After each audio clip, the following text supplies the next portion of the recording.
Hi everyone, we're students from National Tainan Girls Senior High School, Class 115. I'm Veronica. I'm Mina. I'm Carrie. I'm Eva. And our topic is two tribes in Africa, Dinka versus Nuer. Now, let's get started. This is our outline.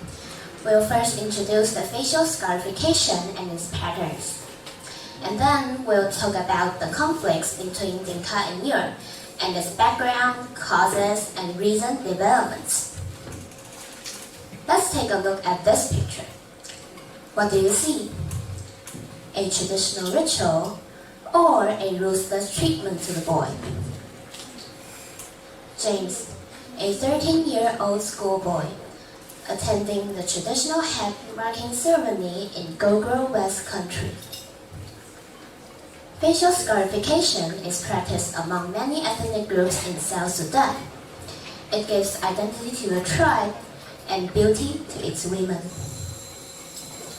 However, others consider it a brutal act of violence, committed mostly against children, who suffer unbearable pain during the scarification process.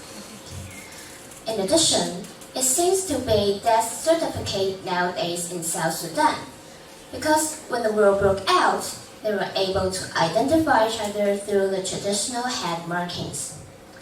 Now, let's have Mina introduce the different patterns between Dinka and Nuer.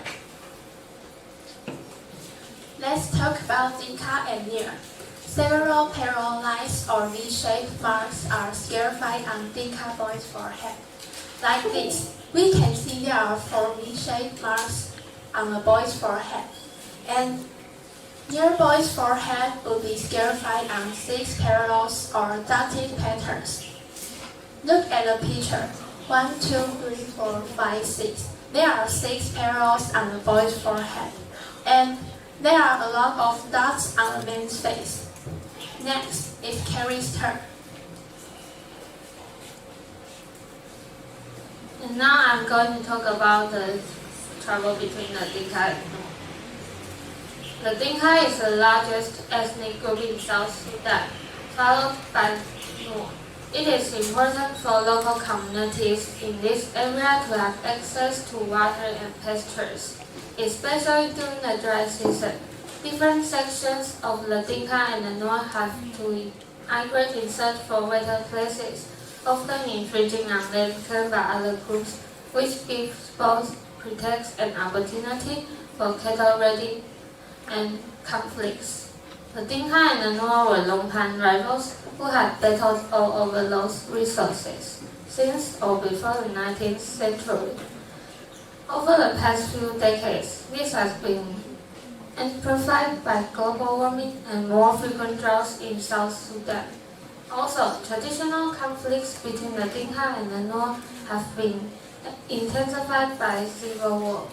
When Salva was 11 years old, the civil war reached his village and separated him from his family, and this is where the story A Long Walk to Water begins.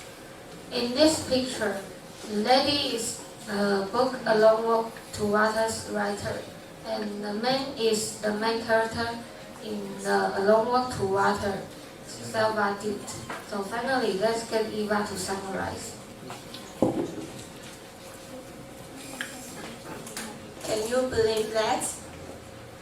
In fact, Dinka and the Nuer have many in common. First, they are also the biggest ethnic group of South Sudan. Moreover, their language, history, and culture are similar. So, what caused the conflicts? In the past, they fought for the water, cattle, and territory. Although at times the relations between the two groups have marked by intermarriage and cooperation, at present they fight because of the political factors. Secondly, the large quantity of heavy weapons are sent to the area, which made the traditional conflicts more lethal. More and more people notice the problem between Dinka and Nuer, so they want to solve the problem. It is worth mentioning that people start to communicate and hold some meeting about keeping peace. Then I also succeeded in signing a peace agreement. I think that everyone hopes the world is peaceful and wonderful. So we can convey this belief by telling a story about Dinka and Nuer. We are glad to be here with you. Thanks for your time.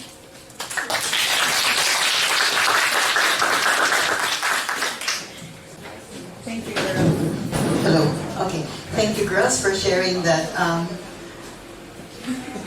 comparison between these two tribes in Africa. And I think there was a very close connection with the same story of the group earlier, right?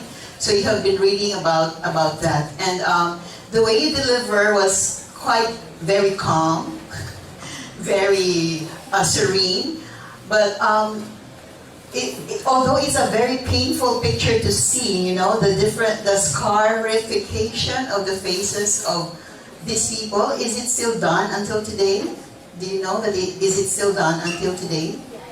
So, but you delivered it so calmly, so peacefully. So I think the pain that when I saw the picture and then hearing your voice, it calms me down. That was very, very good, because it's really painful to see the picture. And in your PPT, it shows the two tribes, right? The other one with the V shape, and the other one was for me so painful, the one with the dots.